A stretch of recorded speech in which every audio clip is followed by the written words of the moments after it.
우리나라의 가장 존경스럽고 또 한국교회의 표상이라고 할 수 있는 한경직 목사님 아시지요? 한경직 목사님. 그 한경직 목사님이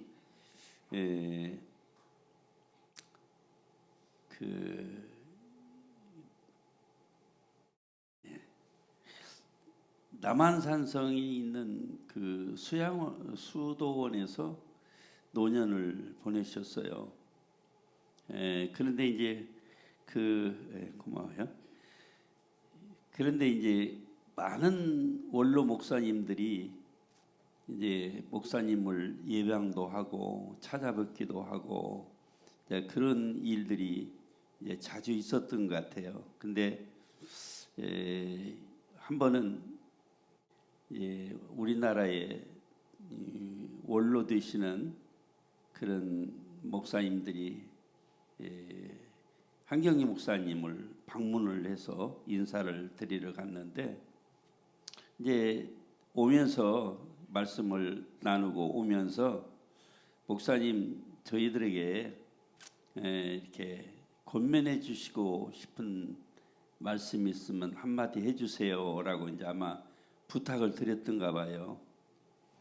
근데 거기 있는 목사님들은 한국의 대단한 그런 참 목사님들인데 그 한경 목사님이 뭐라고 말씀을 하냐면 목사님들 예수 잘 믿으세요 그러시더래요. 어떻게 생각하면 대단한 한국교회 원로 목사님들한테 예수 잘 믿으란 말이 그게 지금까지 아마 누가 봐도 예수 잘 믿으시고 또 한국교회에 참 대단한 영향을 미치신 목사님들인데 그 목사님들한테 예수 잘 믿으세요란 말이 그게 좀 어색한 말이 아닐까 그런 생각하게 되지 않겠어요? 일반 성도도 아니고 그 대단한 목사님들에게 예수 잘 믿으라고. 그런데 이 말이 참 소중한 그런 말씀이라는 사실을 우리가 다시 한번 마음속에 새겨보는 거예요. 만일 지금 제가 여러분들에게 예수 잘 믿으세요 그러면 여러분들은 어떤 반응을 보일 수 있겠어요? 옆에 있는 분들에게 한번 서로 인사를 나눠 보시겠어요? 예수 잘 믿읍시다. 할렐루야. 예수 잘 믿는 것이 우리 일생의 가장 큰 하나님이 주신 은혜지요. 오늘 저와 여러분이 예수 잘 믿어야 될 줄로 믿습니다.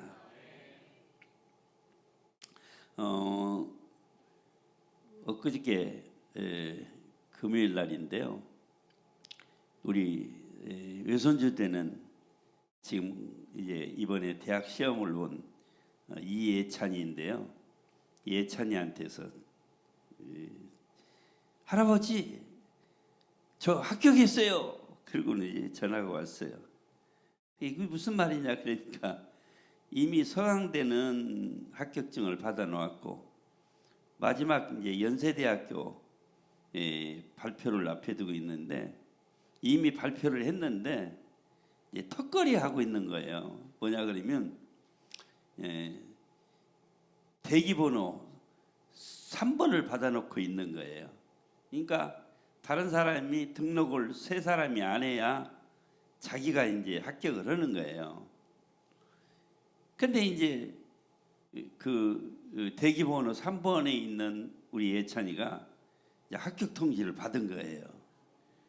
그래서 참 대단히 기뻤죠. 왜냐하면 우리나라의 서울대학교 다음에는 연세대학교더라고요. 그러니까 참 얼마나 기뻤겠어요. 그런데 더 기쁜 이야기는 지금 말씀드리려고 하는 요지는 뭐냐 그러면 우리 손주가 연세대학교 갔다 자랑할 만도 하겠지만 그 얘기를 하고자 하는 게 아니고 우리 예찬이가 고3일 때 예배를 한 번도 빠진 일이 없어요. 그러니까 주일 예배만 빠진 게 아니고 주일날만 오후 예배까지 빠진 게 아니고 수요일날도 금요 철야 예배도 모든 예배는 한 번도 빠진 일이 없어요. 그러면 보통 고3 학생들이 공부해야 되니까 주일날 낮 예배 겨우 참석하기도 힘들잖아요. 그래서 다른 그 예배는 소홀히 하기 쉽잖아요. 이 아이는 한 번도 예배를 빠진 일이 없어요. 고3이면서도. 그러니까 이제 속으로는 내심, 야, 너 고3인데 그렇게 해도 되냐? 그런 의구심이 들 만큼 열심히 예배를 참석을 했어요. 근데 이제 하나님의 은혜가 뭐냐 그랬더니 엊그저께 토요일날 우리 사이가 와서 하는 말이, 아니 우리 예찬이가 합격 통지도 안 받았는데 연세대학교 기숙사 들어갈 준비를 하고 그 비용을 준비하라고 하는 거 했다고 그러는 거예요. 통지도 안 받았는데. 그래서 제가 어저께 우리 예찬이한테 물어봤어요.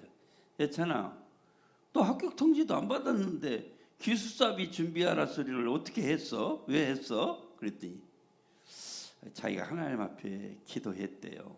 기도했더니 사실은 대기 3번이면 지금까지 연세대학교에 대기 3번이 합격된 일은 없었대요. 2번까지는 다 되는데 3번이 된 일은 이해가 없다는 거예요. 너 그거 어떻게 아니? 그거 다 나와요. 통계에 다 나와요. 그러는 거예요. 근데 3번이 된 일이 없다는 거예요. 근데 얘는 대기 3번인데 합격을 한 거예요. 그래서 야 예찬아, 너 어떻게 그렇게 합격도 안 했는데 기숙사비 준비하라고까지 아빠한테 얘기했어? 그랬더니 하나님 앞에 기도했는데요. 하나님이요, 너 연세대학교 가려고 하는 그 마음이 무슨 마음이냐고 묻더라는 거예요. 하나님이. 쉽게 말하면 출세해서 돈 벌려고 그러냐, 아니면 하나님의 영광을 위해서냐 물으시더라는 거예요. 어떻게 물었는데 하나님이 음성으로 들려주셨어요. 그래서 당연히 하나님의 영광을 위해서죠. 그리고 하나님 앞에 대답을 했다는 거예요. 그랬더니 하나님께서 전혀 예기치 못한, 말하면 역사 이래 지금까지 대기 3번이 합격한 일이 없었는데 얘는 합격을 했다는 거예요. 할렐루야. 그래서 저는 참 합격했다는 것도 기쁘지만 그 믿음이 너무 귀한 거예요. 우리 손주지만 참 하나님 앞에 제가 늘 그렇게 이야기했거든요. 예찬아, 대학 가서 공부할 목적이 뭔지 아니? 늘 제가 이제 한동대학교에서 학생들에게 늘 이런 꿈을 심어줬는데, 공부해서 남주니? 보통 옛날 어른들이 한 말이잖아요. 공부해서 남주니? 그랬잖아요. 근데 한동대학교는 공부해서 남 주어라, 그렇게 가르쳤어요. 그래서 저도 이제 우리 손주들에게 공부해서 남 주라 하는 말을 늘 해왔거든요. 그래서 늘 확인들 해요. 야, 공부해서, 그럼 우리 예찬이가 남 주어라. 그리고 이제 서로 응답을 해요. 근데 이번에 이제 하나님 앞에 기도하면서 정말 공부해서 남 주려고, 내가 가지려고 하는 게 아니라 남 주기 위해서 공부한다는 그 믿음을 갖고 하나님 앞에 응답을 했더니 하나님이 그걸 기쁘시게 여긴 거예요. 그래서 참 연세대학교에 들어가게 됐는데, 오늘 우리가 인생을 살아가면서 우선순위가 안 바뀐 신앙생활을 할 때가 참 많잖아요. 우선순위가 안 바뀌었다. 이게 뭔 말이냐면 내 욕구와 욕심을 따라서 하나님이 그것을 이루어 주시기를 바라는 그런 그런 기도가 우리 삶 속에서 너무 많이 있잖아요. 그러나 우리의 진정한 삶의 태도는 나보다는 하나님이 기뻐하실 일을 위해서 우리가 신앙생활을 하는 거. 그래서 우선순위가 하나님이어야 되는데 늘 우리는 우선순위가 내가 먼저일 때가 많다는 거예요. 그래서 오늘 우리는 우선순위가 바뀌면, 다시 말하면 하나님이 먼저로 바뀌면 하나님이 주신 은혜가 클 줄로 믿습니다. 이게 큰 거예요. 그래서 오늘 말씀을 이제 전하는 가운데 한 구절을 더 우리가 한번 보고 이제 말씀을 전하고자 하는데, 그게 뭐냐 그러면 여기 나오는 필라델피아 교회에 대한 말씀을 우리가 봤거든요. 근데 그 뒤에 라오디게아 교회에 관한 말씀이 나와요. 요한계시록 3장에. 그래서 한번 같이 여기 나온 말씀을 한번 보겠어요. 제가 먼저 볼 테니까 그 다음 절 읽으세요. 라오디게아 교회 사제에게 편지하라. 아멘이시오, 충성되고 참된 증인이시오, 하나님의 창조의 근본이시니가 이르되,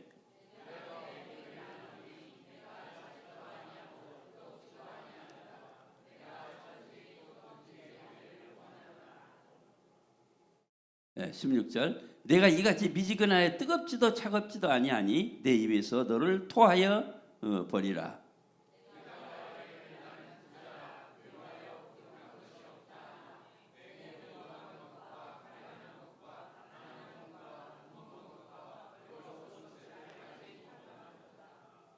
내가 너를 권하니 내게서 불로 연단한 금을 사서 부유하게 하고 흰옷을 사서 입어 벌거벗은 수치를 보이지 않게 하고 안약을 사서 눈에 발라 보게 하라.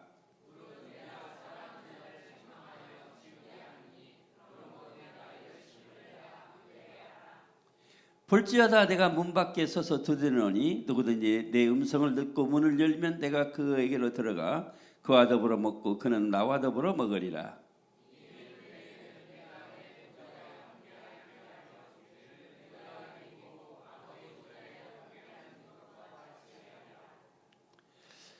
같이 보시면, 귀에 있는 자는 성령이 교회에 들어가실 말씀을 들을지어다. 아멘. 이 라오디아 교회와 빌라델피아 교회, 그러면 빌라델피아 교회는 가난한 교회고 라오디아 교회는 부자 교회예요. 그래서 오늘 제가 가난한 교회하고 부자 교회에 관한 모습을 서로 이렇게 보면서, 오늘 말씀의 제목이 뭐였어요? 결핍 속의 풍요. 이 결핍 속의 풍요는 필라델피아 교회를 말하고, 또 하나는 풍요 속의 결핍이라는 제목은 라오디아 교회의 모습을 말씀하고자 하는 거예요. 근데 이 말씀을 다시 또 이렇게 제목을 붙인다면, 가난한 교회, 결핍 속에 풍요로운 교회는 열린 교회고, 풍요 속에 결핍, 모자라는 교회는 닫혀진 교회다, 이렇게 볼 수가 있어요. 그래서 열린 교회와 닫혀진 교회, 가난한 교회는 열린 교회, 부자 교회는 닫혀진 교회.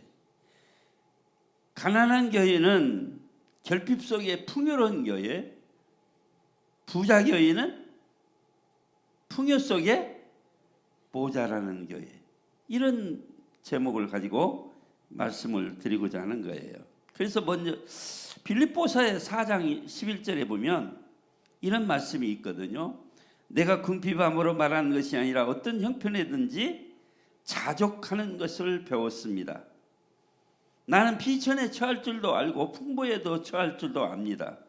모든 일, 배부름과 배고픔, 풍부와 궁핍에도 처할 줄 아는 일체의 비결을 배웠습니다. 그 다음 말씀이 뭐냐면, 그러므로 내게 능력 주시는 자 안에서 내가 모든 것을 할 수 있느니라 하는 말씀을 하고 있어요. 근데 우리는 보통 이제 성경 말씀 중에 자기가 좋아하는 말씀을 마음에 묵상할 때가 많은데 그 중에 하나가 저를 우리 성도들이 많이 이렇게 이야기하는, 기억하고 있는 말씀이 내게 능력 주신 자 안에서 내가 모든 것을 할 수 있느니라, 이 말씀을 해요.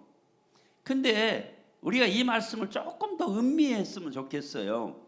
내게 능력 주신 자 안에서 내가 모든 것을 할 수 있는데, 그 능력 주신 자 안에서 모든 것을 할 수 있는 비결이 뭐냐, 그게 중요한 거예요.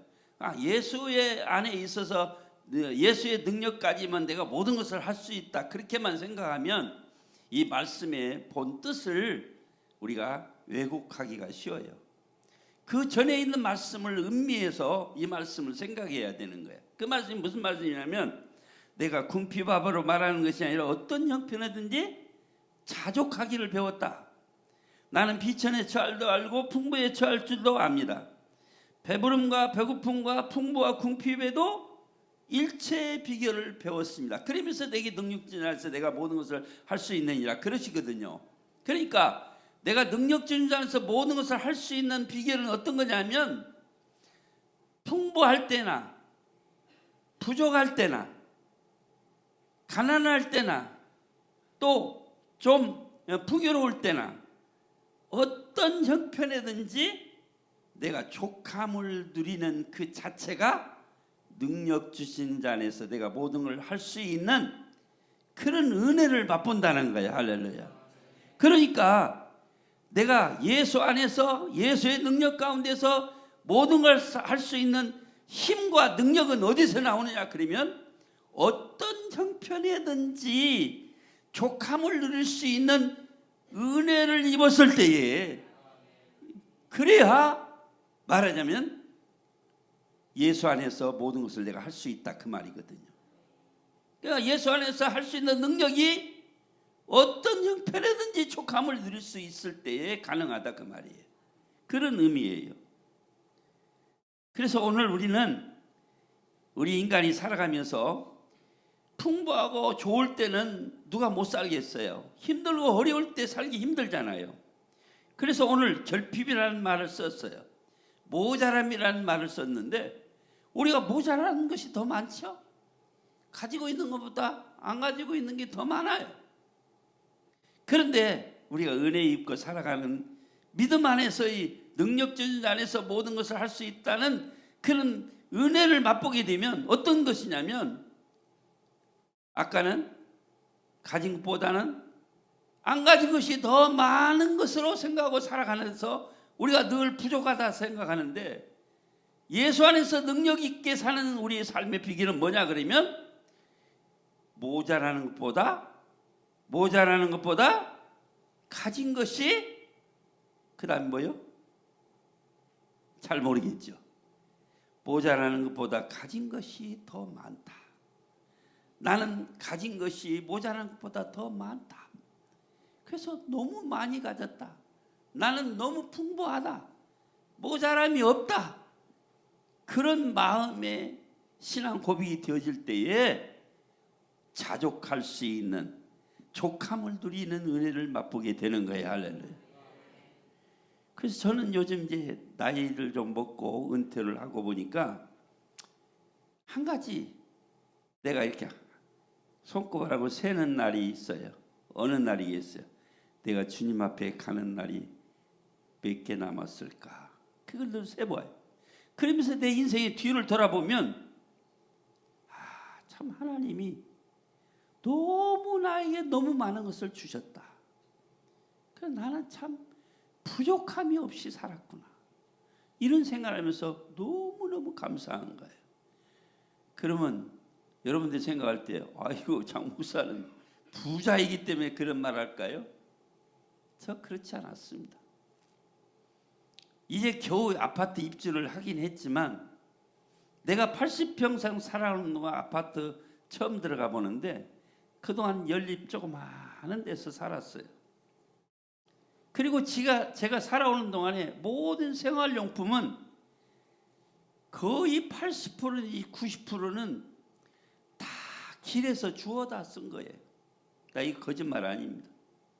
거의 다 길에 가다가 저거 쓸만하다. 그러면 주워다 거의 80% 90%가 다 주워다 쓰고 살았어요. 지금까지.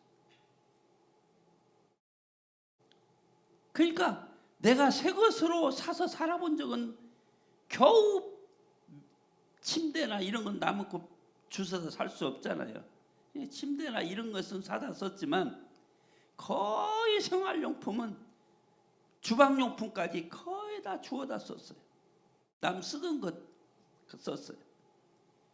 그러면 그렇게 살아온 내 인생길에서 내가 지금 뒤를 돌아보면서 고백할 때에 하나님, 나는 너무너무 풍요롭게 부족한 것이 없이 살았습니다. 하나님의 은혜였습니다. 고백되어지는 마음은 내가 좋은 것 가지고 살아서 그런 게 아니라 주님이 주시는 은혜가 너무 크니까 그것도 족한 거예요.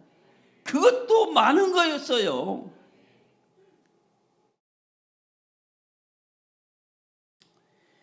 오늘 여러분 이런 이야기 들어보셨어요? 그 아마 이제 젊은이들은 알 거예요. 넥슨 그러면 이제 아마 오락기 뭐 이런 것인가 봐요. 저는 잘 모르겠어요. 근데 넥슨의 김정주 회장이라는 사람이 그 거부가 됐어요. 이 게임 오락기 게임 이거 개발해 가지고 어느 정도 부자가 됐느냐 그러면 이건희 다음이래요. 돈이 뭐 한 15조 정도 된대요. 15조 정도. 근데 이분이요 미국에 가서 자살을 했어요. 우리나라 두 번째, 세 번째 가는 부자가 뭐가 부족해서 미국 가서 자살하냐고요. 여러분 이야기가 이해가 갑니까? 아니 나 같으면 돈 아까서도 못 죽을 것 같아. 15조나 되는 돈 아까서도 못 죽을 것 같아. 죽고 싶어도. 근데 자살했어. 또 한 가지는 제가 기억이 남는 거는 이건 방송이 나가나요? 이런 얘기 해도 들는지 모르겠는데 뭐 사실이니까 해도 상관없어요. 다 뭐 인터넷 다 나온 얘기. 이건희 회장의 외동딸이 있어요. 이건희 외동딸도 미국에서 자살했어요. 오래전 이야기지만 그래서 가만히 생각해 봤어요. 이분들이 왜 그 거부의 딸이고 거부인 이 사람들이 자살해야 됐을까?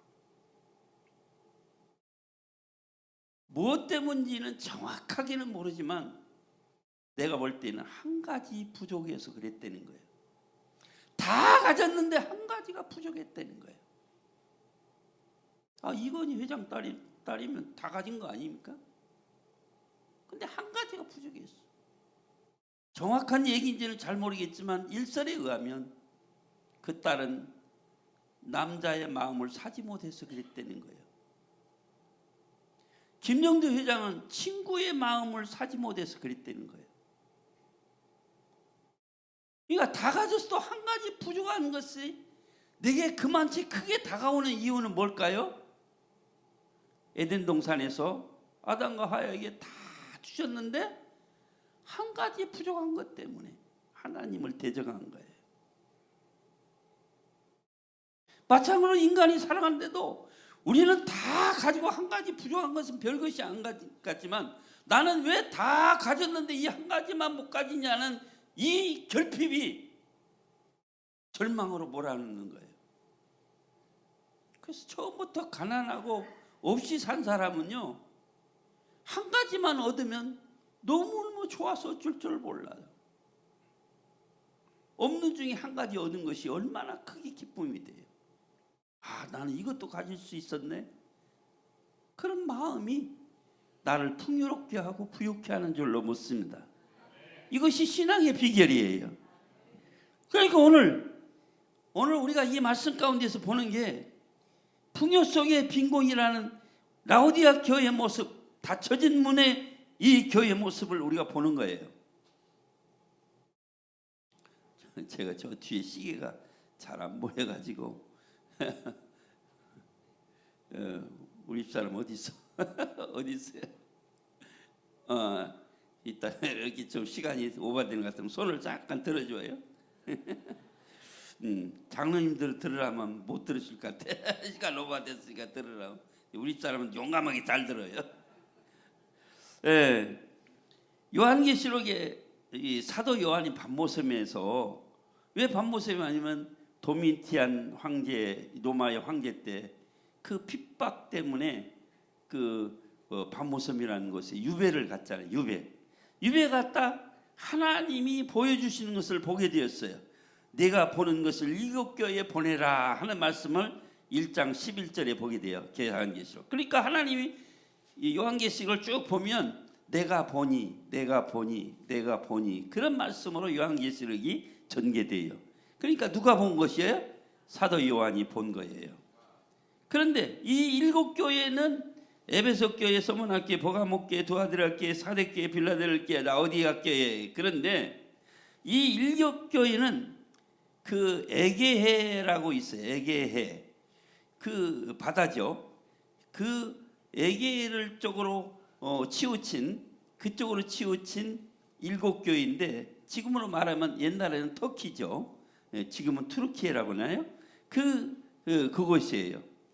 저는 에베소 지방에 가서 그 저녁 식사를 하기 위해서 어느 절벽 정도 되는 그 말하면 바다 밑에 이 바다 있고 그 위에 절벽 정도 되는 식당에서 식사를 하다가 마지막 석양이 그 에게해 석양에 해가 떨어지는데 저는 평생 잊을 수 없는 그 석양의 모습이었어요. 너무너무 황홀했어요. 기억에 너무너무 황홀해. 근데 이제 에베소를 중심으로 해서 에서보드, 사빌라 7개 이름을 외울 때 그렇게 외워요. 에서보드, 사빌라 첫 글자로. 그런데 7교회가 이렇게 뺑 돌아서 이렇게 있는데 그 반경이 한 500km 되고 교회와 교회 사이들은 주로 이제 평균 한 60-70km 떨어져서 이렇게 쭉 7교회가 이렇게 타원 형식으로 있어요.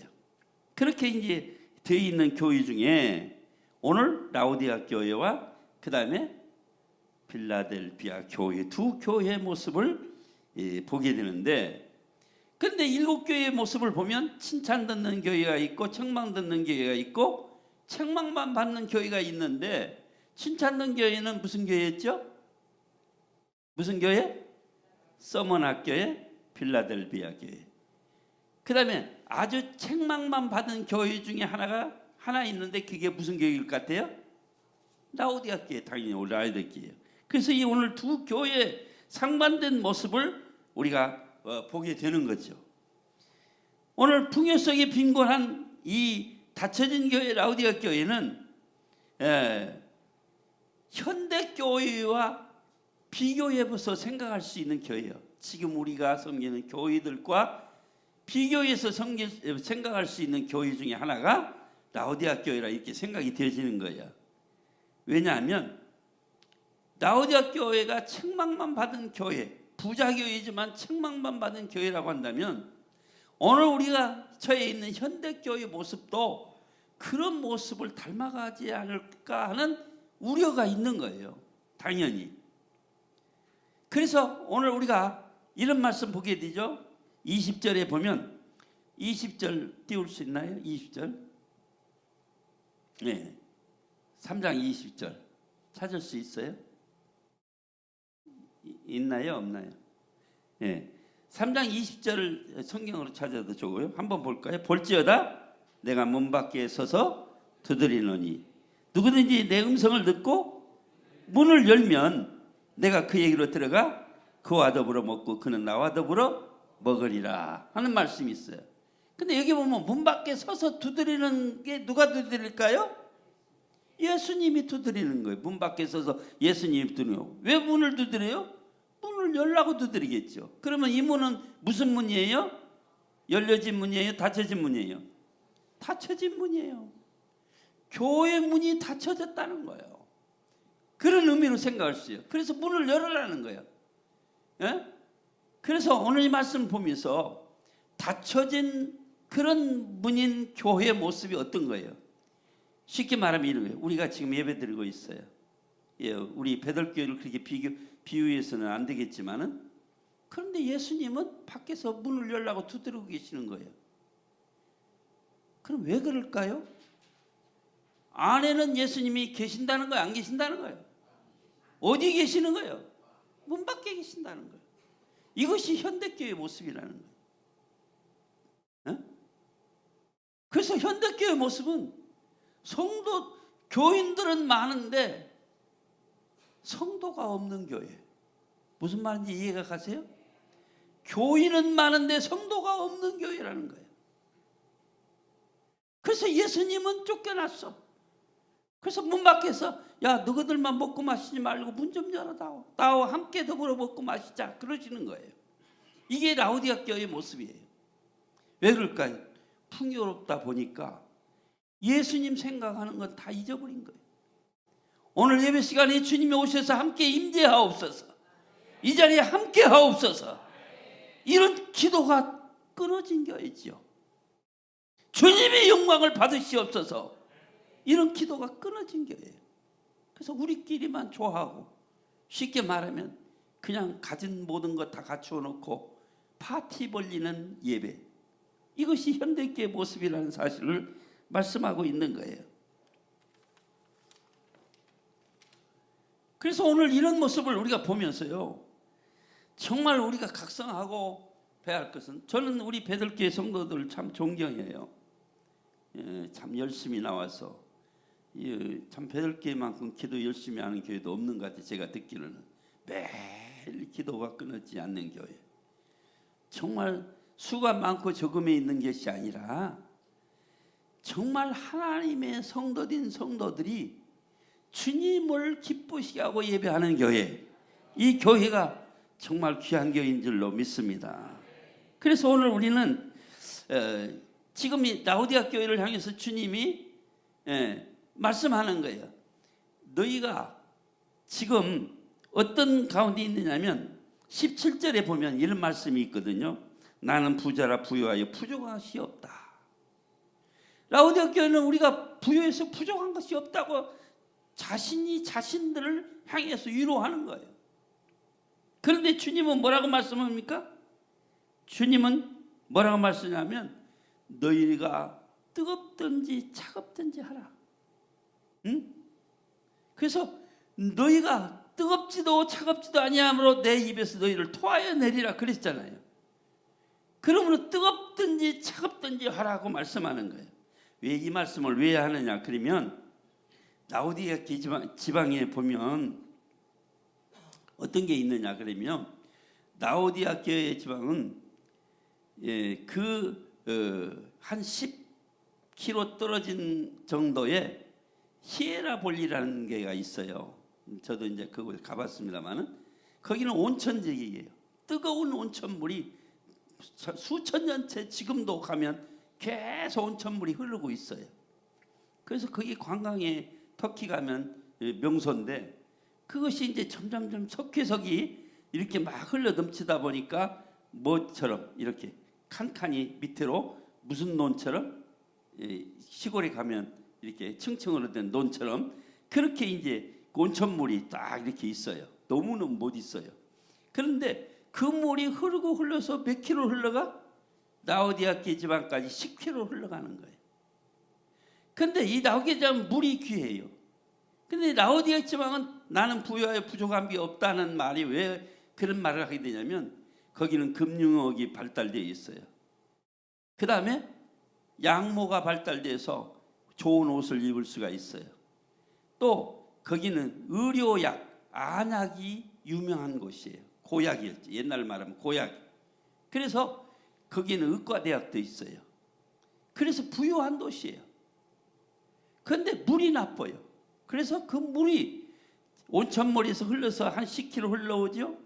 또 골로세라는 곳이 있는데 거기는 한 14km 정도 떨어진 곳인데 거기서 차가운 물이 흘러내려와요. 그런데 10km, 14km를 물이 흘러나오면 뜨거운 물은 미지근해지고 차가운 물도 미지근해지고 그래서 거기 오면 물이 미지근한 거예요. 그러니까 주님이 그 환경과 형편을 보면서 책망하는 거예요. 너희 신앙도 이 물처럼 미지근하다. 여러분, 미지근한 음식, 미지근한 물 먹기 역겹잖아요. 우리도요. 뜨겁든지 차갑든지 해야지. 그러니까 너희가 이 물처럼 미지근하다. 너희 신앙이 미지근하다. 그러니 뜨겁든지 차갑든지 하라 하는 말씀이에요. 근데 그 다음 말씀 우리가 자세히 보면 뜨겁든지 차갑든지 하는 말을 어떻게 말씀하면 열심을 내라 회개하라 이렇게 말씀하고 있는 거예요. 그러니까 뜨거운 것은 열심이요 차가운 것은 회개예요. 그래서 뜨겁든지 차갑든지 하라. 물도 뜨거울 때 마시면 시원하죠. 차가운 말도 가란 목에 차가운 시원한 물 마시면 너무너무 시원하죠. 여러분, 우리의 신앙도 뜨겁든지 차갑든지 하라 이렇게 말씀하는 거예요. 근데 라우디게의 성도들의 신앙은 어떻다고요? 미지근하다는 거예요. 미지근하다는 거예요. 그래서 그 미지근한 신앙의 소유인 이 라우디게 교회를 주님이 바라봤을 때에 어떤 모습이었느냐 그러면 이런 거예요. 너의 곤고한 것과 가련한 것과 가난한 것과 눈먼 것과 벌거벗은 수치를 알지 못하도다 이렇게 말씀하는. 그러니까 미지근한 신앙, 부자이면서 미지근한 그런 신앙은 어떤 거냐면 너희가 이 미지근하여 뜨겁지도 차갑지도 아니하고 내 입에 소야내라. 내가 말하기를 나는 부자라. 부정하였다 하니 그러나 내 곤고한 것, 가련한 것, 가난한 것, 눈먼 것, 벌거벗은 것을 뭐한다? 알지 못하도다. 여기 알지 못하다는 말이 굉장히 중요한 말이죠. 무슨 말이냐면 우리가요 가장 참 신앙생활에서 주의할 게 뭐냐면 자기 자신을 알지 못하는 거잖아요. 남들은 다 하는데 나만 나를 몰라. 그래서 어떤 사람들이냐? 이 부자 교회 성도들이 나는 부족한 것이 없다라는 그 모습으로 주님을 내쫓고 있어도 그러나 주님 보시기에는 그들이 곤고한 것, 가련한 것, 가난한 것, 눈먼 것, 벌거벗은 수치를 가지고 있음에도 불구하고 자기 스스로를 보지 못하고 있다는 거예요. 그러니까 믿음이 없는 모습은 어떤 모습이에요? 곤고한 거예요. 가련한 거예요. 가난한 거예요. 눈먼 거예요. 벌거벗은 수치가 있다는 거예요. 그러므로 알지 못하도다. 그렇게 말씀하는 거예요. 그러면 오늘 이 말씀을 우리가 보면서 이 말씀 속에서 우리가 생각하는 것이 어떤 거예요? 보면은요, 여러분 하나님께서 이 라우디게 교회 성도들을 향해서 이렇게 말하는 거예요. 그 다음 절 한번 볼까요? 그 다음에 그 전에 수치를 알지 못하고 포기하라. 물론 내가 살한 자를 책망하여 징계하는 그러므로 열심을 내라 회개하라 그랬잖아요. 그 다음 절에 보면 그 다음에 아니네 거기 아니. 자 거기 보면 금을 사서 너희를 부욕케 하라는 말씀 몇 절이죠? 한번 볼까요? 금을 사서 너희를 부욕케 하라. 자 내가 너를 권하니 내게서 불로 연다는 금을 사서 뭐 하라고요? 부유하게 하고 흰옷을 사서 입어 벌거벗은 수치를 보이지 않게 하고 안약을 사서 눈에 발라보라게 하라. 여기 뭐라고요? 금을 사라 하는 말씀이 있어요. 그 다음에 흰옷을 사라. 세 번째는 안약을 사라 그래요. 금을 사라는 말은 뭐겠어요? 믿음을 사라 그런 말이에요. 흰옷을 사라는 말은 무슨 의미겠어요? 너의 벌거벗은 수치를 가릴 하나님의 의의 옷을 입어라. 그 다음에 또 뭐예요? 안약을 사라는 말이 뭐겠어요? 네가 눈이 멀었다. 영적 소경이 되었다는 거예요. 오늘 이 부유한 자들의 세상 것으로 부유함을 누리고자 하면 이와 같이 믿음을 잃어버립니다. 이런 수치심을 불러일으킬 만한 그런 의의 옷을 벗은 그런 모습입니다.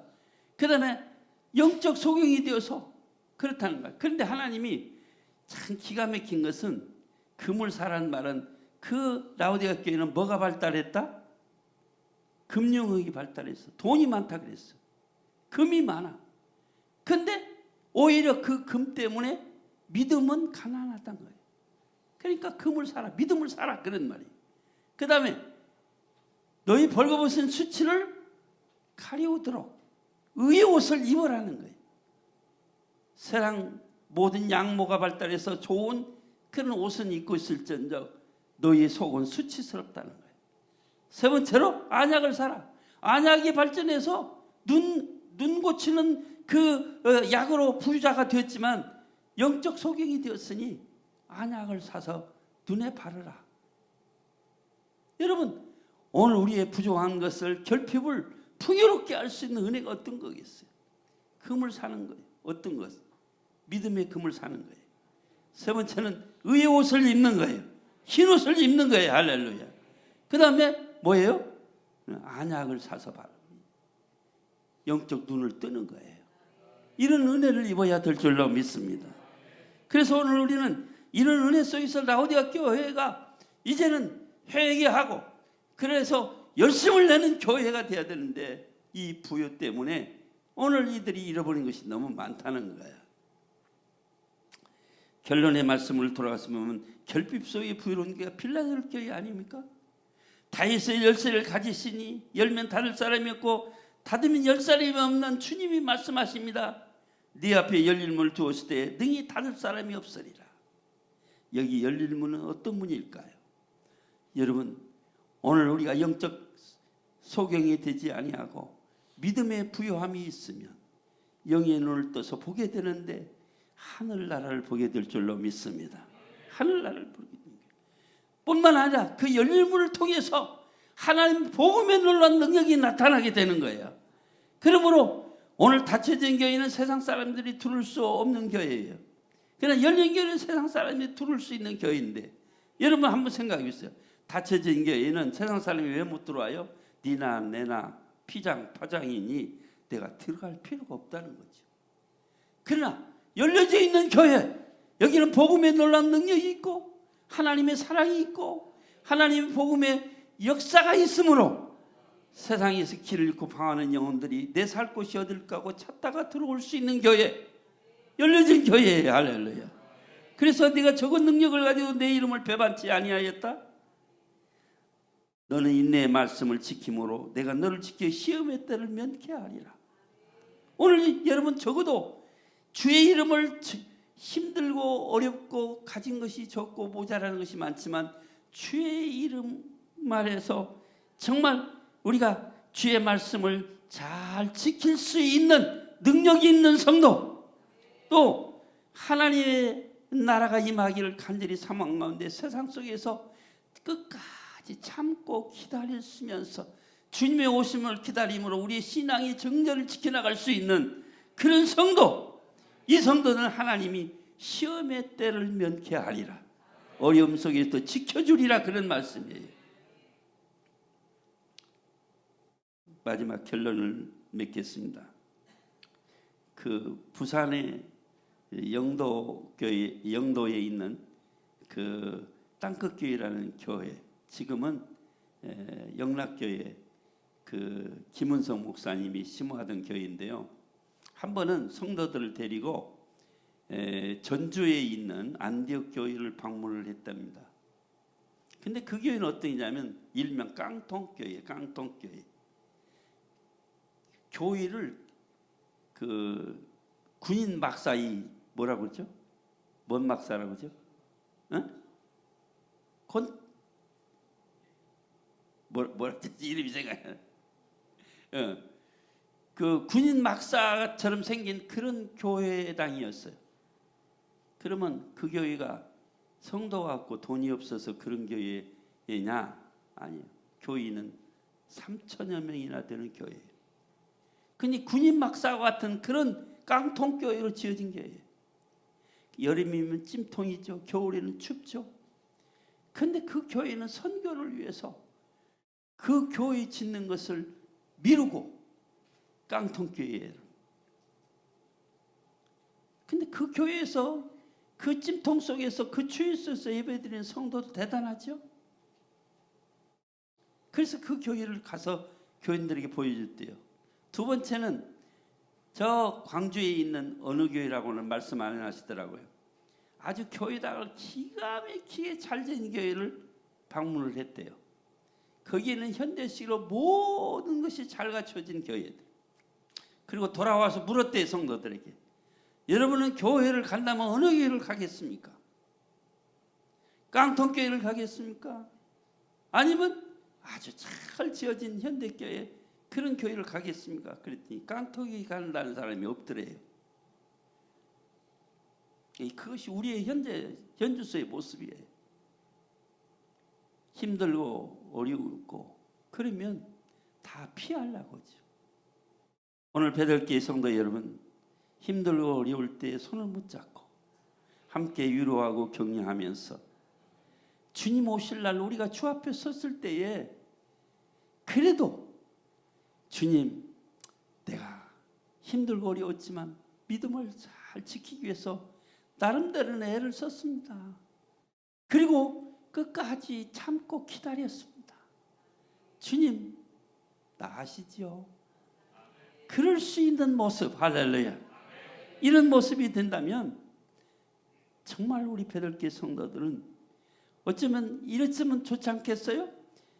우리 성도들, 우리 베들기 성도들, 특별히 오늘 또 함께하는 여러분들이 단 한 사람도 닫혀진 교회가 아닌 열려있는 교회 모습과, 그리고 우리 모두 단 한 사람도 낙오되지 아니하고 주님 앞에 설 수 있는 우리 성도들, 할렐루야. 얼마나 아름다운 교회이겠어요. 힘들고 어려도 잘 참고 인내하면서 서로 위로하고 격려하는 가운데 믿음을 지켜나갈 수 있는 우리 베들기 성도 여러분 될 수 있기를 주의 이름으로 축원합니다.